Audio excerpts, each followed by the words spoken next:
آج ہم نماز عید کے حوالے سے چند ملحوظات جو اس حوالے سے بنتی ہیں وہ آپ کو گزار ہوں گی۔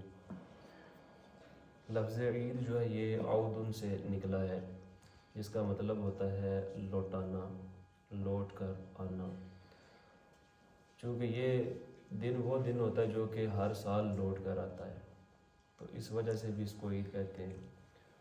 اور اس کا ایک معنی یہ ہے کہ عید کا اجتماع ہونا، اکٹھا ہونا، چونکہ ہر سال سارے ہی مسلمان اس دن میں اکٹھے ہوتے ہیں، تو اس وجہ سے بھی اس کو عید کہتے ہیں۔ تو جو نماز عید ہے اس کی جو شرعی حیثیت ہے وہ واجب بھی ہے، فقہ حنفی کی روح سے رہتے ہوئے ہے۔ اس کے دو طرح کے فتاوی ذکر کیے گئے، اور بعض نے اس کو سنت مؤکدہ ذکر کی ہے، کیونکہ جو قضا ہوتی ہے وہ فرض کی بھی ہوتی ہے اور اسی طرح واجب کی بھی ہوتی ہے۔ ٹھیک ہے، واجب جیسے ہم وتر پڑھتے ہیں، اگر کسی کی نماز رہ جائے تو وہ کیا کرتا ہے، فرائض کی بھی قضا کرتا ہے اور واجبات کی بھی کرتا ہے، سنن اور نوافل کی قضا نہیں ہوتی۔ تو اس اعتبار سے دیکھا جائے تو جو نماز عید اگر کسی کی رہ جائے تو وہ اس کی قضا نہیں ہے، تو اس اعتبار سے وہ سنت مؤکدہ ہے۔ البتہ واجب ہو یا سنت مؤکدہ ہو، اگر انسان اس کو ترک کرتا ہے ترتیب کے ساتھ، یعنی کہ 3 دفعہ کہہ لیں، ترتیباً 3 دفعہ ترک کرے، تو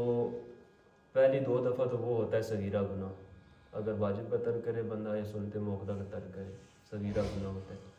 اگر صغیرہ گناہ کو بندہ 3 دفعہ لگاتار کرتا ہے تو وہ کبیرہ گناہ بدل جاتا ہے، بدل جاتا ہے۔ ٹھیک ہے، یعنی کہ آپ کا صغیرہ گناہ پہ اصرار کرنا اس کو کبیرہ گناہ میں بدل دیتا ہے۔ یہ ابن عباس میں حدیث مبارکہ باقاعدہ لکھی ہوئی ہے کہ آپ صلی اللہ علیہ وسلم نے ارشاد فرمایا کہ جو بندہ صغیرہ گناہ پہ اصرار کرتا ہے اس کا گناہ وہ کبیرہ میں بدل جاتا ہے۔ تو اس اعتبار سے دیکھا جائے تو نماز عید جو ہے وہ چھوڑنے والی نہیں ہے، بلکہ اس کو پڑھنا ہی پڑھنا ہے۔ اب ضمن اس میں ایک نقطہ اور ذکر کرتا چلوں، وہ یہ ہے کہ آپ کا عید کے روز روزہ رکھنا یہ حرام ہوتا ہے، جائز نہیں ہوتا۔ اب یہ بخاری شریف کے حدیث مبارکہ ایک تو ذکر کی گئی، حضرت عمر بن خطاب رضی اللہ تعالیٰ عنہ آپ بیان فرماتے ہیں کہ آپ نے نماز عید پڑھائی اور اس کے بعد اس کا خطبہ دیا، یعنی کہ جمعہ ہم پڑھتے ہیں، جمعہ تو خطبہ پہلا ہوتا ہے، لیکن وہ جو خطبہ ہوتا ہے وہ نماز جمعہ کے لیے واجب ہوتا ہے، بغیر خطبہ کے جمعہ نہیں ہوگا۔ لیکن جو نماز عید کے لیے خطبہ دیا جاتا ہے، یہ عید کی نماز فرائض جو اس کے 2 واجبات ہوتے ہیں، سنت مؤکدہ کہہ لیں، وہ ادا کرنے کے بعد ادا کیا جاتا ہے، اور وہ ایک مستحب کا درجہ رکھتا ہے، وہ کوئی فرض یا واجب نہیں ہے۔ اگر مطلب یہ ہے کہ کوئی نہیں بھی خطبہ دیتا تو نماز عید ہو جاتی ہے، نماز عید پہ کوئی کسی قسم کا فرق نہیں پڑتا۔ تو پھر آپ بیان فرماتے ہیں کہ جب آپ نے خطبہ دیا تو اس میں آپ نے فرمایا کہ حضور نبی مکرم صلی اللہ علیہ وسلم نے تمہارے لیے ان 2 دنوں میں روزہ رکھنا ناجائز قرار دیا ہے۔ ٹھیک ہے،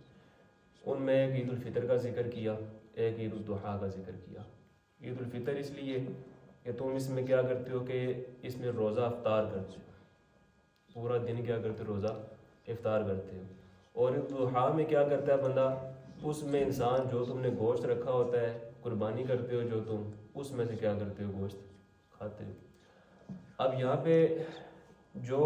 افطار کا ذکر کیا گیا یا دن پورا کھانے کا ذکر کیا گیا، یہ تو اللہ کی طرف سے حکم ہے۔ اگر اللہ چاہے تو وہ ہمیں حکم دے دیتا ہے جی پورا رمضان آپ نے پورا دن کچھ کھانا ہی نہیں ہے، فرض کر دیا جناب آپ نے روزہ رکھنا ہے، تو ہم اس روزے کے پابند ہیں، ہم کچھ کھا پی نہیں سکتے ہیں۔ اب اگر عید کا دن آ جاتا تو وہاں پہ اللہ تعالیٰ نے ہمیں پابند کیا کہ ہم نے کھانا پینا ہے، وہاں پہ روزہ نہیں رکھنا ہے، تو اس لیے ہمیں کیا کرنا ہوگا، اس دن کھانا پینا ہے، روزہ نہیں رکھنا ہے۔ اسی طرح جو بعض روایات ذکر کی گئی ان میں خاص طور پہ جو دن ہے، ایک 10 ذی الحجہ جس میں ہم روزہ عید کرتے ہیں، 10 ذی الحجہ کو کیا کرتے ہیں، ہم عید کرتے ہیں۔ اس طرح آگے پھر 11، 12 اور 13، یعنی کہ 4 دن یہ والے، 10، 11، 12 اور 13 ذی الحجہ، اور اسی طرح ایک دن جو عید الفطر کے، ان 5 دنوں میں روزہ رکھنا حرام ہوتا ہے، ان 5 دنوں میں وہ روزہ نہیں رکھ سکتے۔ ٹھیک ہے، اب اسی طرح جب کوئی بندہ عید کے لیے جاتا ہے، نماز عید کے لیے، تو نبی کریم صلی اللہ علیہ وآلہ وسلم جب عید الفطر ہوتی تو اس وقت گھر سے کچھ نہ کچھ میٹھی چیز کھا کر تناول فرما کے جایا کرتے۔ ٹھیک ہے، لیکن اگر عید البقر ہوتی، بڑی عید ہوتی، تو پھر آپ صلی اللہ علیہ وسلم واپسی پر آ کر نماز عید ادا کرنے کے بعد واپسی پر آ کے گوشت کھایا کرتے، جو قربانی کا ہوتا تھا وہ گوشت کھایا کرتے۔ ایک تو کھانے کا بھی ہمیں سے پتہ چلا کہ یہ جو دونوں عیدیں ہیں یہ کھانے والی ہیں، روزہ رکھنے والی نہیں ہے، اور ان کی ترتیب بھی ہمیں پتہ چلی کہ عید الفطر میں ہم نے کھا کے جانا ہے، عید الاضحیٰ جو ہوتی ہے بڑی عید جو ہوتی ہے اس میں واپسی آ کے ہم نے کھانا سنت ہے، ٹھیک ہے۔ اسی طرح آپ کا اس دن ہم نے چونکہ وہ غسل کے جب ہمارے ٹاپک تھے اس میں ذکر کیا تھا کہ عید والے دن غسل کرنا سنت میں شامل ہے، ٹھیک ہے۔ آپ کے اچھے کپڑے پہن کے جانا، نئے خوشبو وغیرہ لگا کے جانا، ٹھیک ہے۔ اسی طرح آپ کے ناخن وغیرہ تراش کے جانا، تو یہ جتنی بھی چیزیں ہیں ساری کی ساری سنت کا درجہ رکھتی ہیں نماز عید کے لیے بھی، ٹھیک ہے۔ تو جب کوئی بندہ نماز عید کے لیے جاتا ہے تو جس رستے سے وہ واپس آئے، ایک تو ہم جس رستے سے جانا ہے وہ تو جانے ہی جانے ہیں، ایک ٹریک ہے ہمارا، ہم نے پہنچنا ہے وہاں پہ، لیکن پھر نبی کریم صلی اللہ علیہ وسلم، یہ بخاری شریف کے حدیث مبارک حضرت جابر رضی اللہ تعالیٰ عنہ راوی حدیث ہیں، آپ بیان فرماتے ہیں کہ آپ صلی اللہ علیہ وسلم جب نماز عید ادا کر چکے ہوتے تو واپسی پر پھر آپ اس سے اللہ کا کوئی اور رستہ اختیار فرمایا کرتے، کسی اور رستے سے آنا آپ صلی اللہ علیہ وسلم کی سنت مبارک ہے۔ ایک تو ہمارا ہوتا ہے کہ مجبوری ہے اور رستہ لگتے ہی کوئی نہیں گھر کو، وہ تو آنی پھر اسی رستے سے ہے، ٹھیک ہے۔ البتہ پھر سنت مستحبہ یہ ہے کہ بندہ کسی اور رستے سے آئے، کیونکہ وہ آپ صلی اللہ علیہ وسلم کی سنت مبارک ہے، اس لیے۔ اب آ جاتی ہے باری نماز عید کا طریقہ کار ہے کیا، ٹھیک ہے۔ اس میں بھی بڑا مسئلہ ہوتا ہے، اور پھر ہم نے دیکھنا ہوتا ہے جناب ہر سال ب سال یا 6 ماہ بعد جناب ایک ریوائز کرنی ہوتی ہے یہ چیز بھی، ورنہ ہوتا کیا ہے کہ ہم پھر بندہ ڈھونڈ رہے ہوتے ہیں مسجد میں، کوئی مولوی بندہ الگ ہوا اس کی آپ کو کوئی نام دی ہوا ہے، ٹھیک ہے، یہ ایک الگ بات ہے۔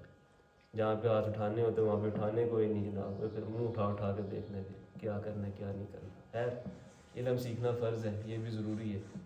تو آپ کو خود اعتماد ہونا چاہیے، ٹھیک ہے۔ آپ کو جو کچھ کر رہے ہیں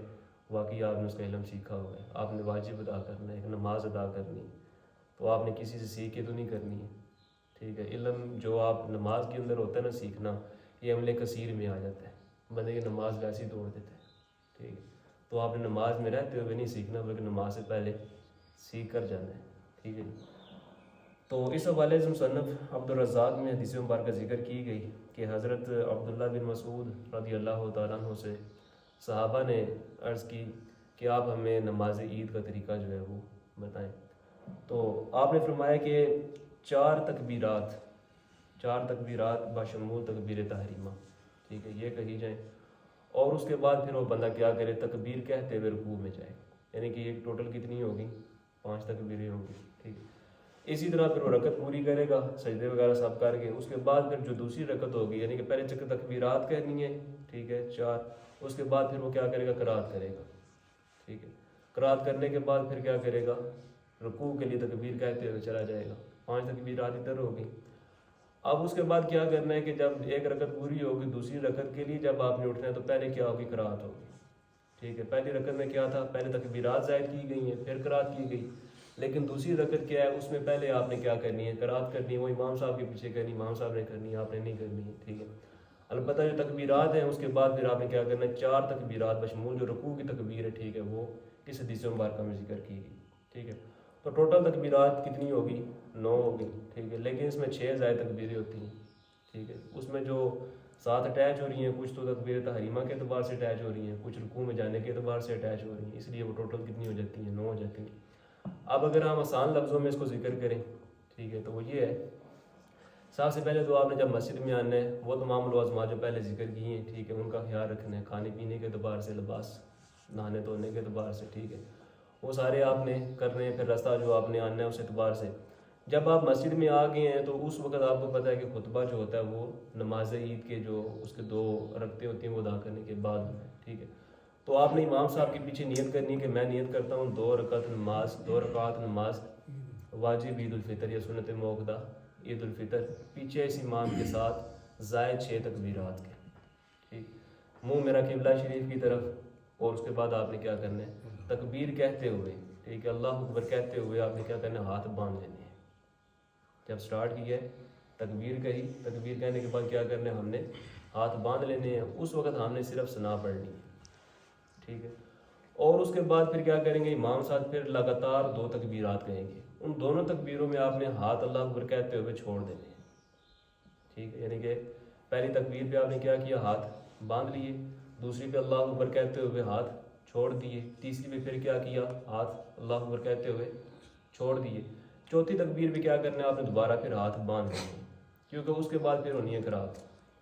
اس کے بعد کیا ہونی ہے جی،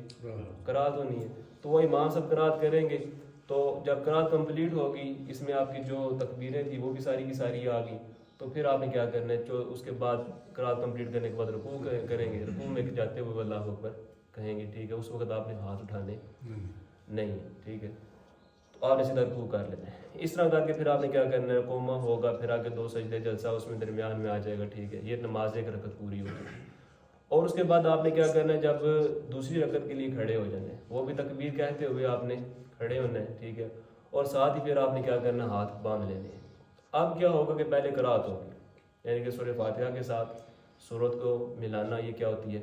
قرات ہوتی ہے، ٹھیک ہے، دونوں کو یعنی کہ اکٹھا ملا کے پڑھنا فرض ہوتا ہے۔ ویسے ایک جزئی طور پہ دیکھا جائے تو سورہ فاتحہ اپنے اعتبار سے الگ واجب ہے، سورت جو ہوتی ہے آگے پڑھنے میں الگ واجب ہوتی ہے، دونوں کو ملا کے پڑھنا فرض ہوتا ہے، اور ان دونوں کو ملا کے پڑھنے کو ہم کیا کہتے ہیں، قرات کہتے ہیں، ٹھیک ہے۔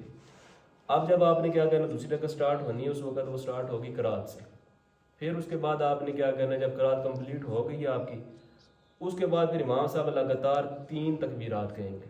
ٹھیک ہے، اللہ اکبر کہہ کے ہاتھ چھوڑ دینے، پھر اللہ اکبر کہہ کے ہاتھ چھوڑ دینے، پھر اللہ اکبر کہہ کے